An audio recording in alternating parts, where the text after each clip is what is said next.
Governor Andy Beshear has already signed 24 pieces of legislation into law. That includes House Bill 1, a priority bill that lowers the state income tax by another 0.5% to 3.5% beginning in January. House Bill 1 was the first bill to be passed this session.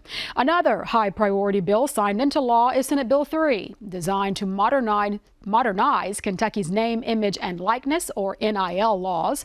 And a bill making sexual exploitation a felony is also signed into law. Senate Bill 73 also provides legal remedies to victims and prioritizes prevention education for students.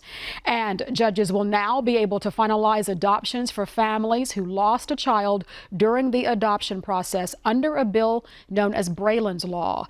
Governor Beshear signed House Bill 164 into law on Saturday. The 2025 session of the Kentucky General Assembly is on veto recess until next week, when lawmakers gavel in for the final 2 days of this year's lawmaking session. On those days, they'll be able to overturn any vetoes by Governor Andy Beshear, as well as pass new legislation that is not veto-proof. State lawmakers made a mad dash to finalize legislation before midnight last Friday to blunt the governor's veto pen. One of them was Senate Bill 89, a controversial bill that redefines Kentucky waterways to align with federal standards. Lawmakers for and against the bill discussed their rationale last night on Kentucky Tonight. My husband grew up downriver from Dow Chemical in Michigan, and they have regulations that are much closer to what we just passed. The cancer rates are sky high. You can't eat fish out of the river. You don't swim in the river. And that's not what I hope for the people of Kentucky. So I was very disheartened and very frustrated that we've chosen to give away some of our protections, especially as you look at the federal level, and the EPA is slashing their control right now. So not only did we go to a lower standard, but we went to a lower standard set by agencies that are currently lowering those standards even further. I fear that we went way too far with this, and the attempts to bring it back to the middle, unfortunately, didn't make the kind of difference that was necessary. Senator Webb. I'm a former environmental prosecutor and a former coal company general counsel, and there's a balance to be struck. I don't think we struck it at the end. I voted no. But certainly there was a need for this. There was agency overreach, whether you're a rancher or a coal company or a developer.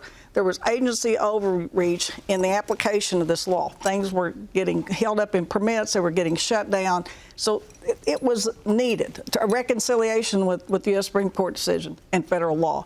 But in so doing, we are the only state that has given up everything. And the corrections that were made do not protect groundwater like I would like to see groundwater protected. Sometimes these bills are brought about by reactions, and we had some problems with the cabinet issuing the appropriate permits and essentially trying to kind of act like California rather than Kentucky. And you know, this bill, I think, was actually worked on or started by my colleague, the late Senator Johnny Turner, and then picked up by his successor, Scott Maiden. And, you know, I do think the bill was made better with the additions in the House. I think everybody got a lot more comfortable with it.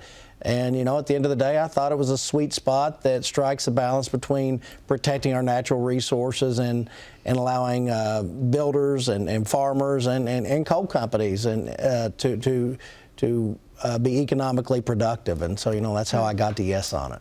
Governor Andy Beshear has received Senate Bill 89 and has not yet taken any action on the bill. Our guest also discussed Senate Bill 1, which seeks to establish the Kentucky Film Office, and House Bill 695, which adds work requirements for most Medicaid recipients. You can see our full 1-hour conversation online on demand at KET.org.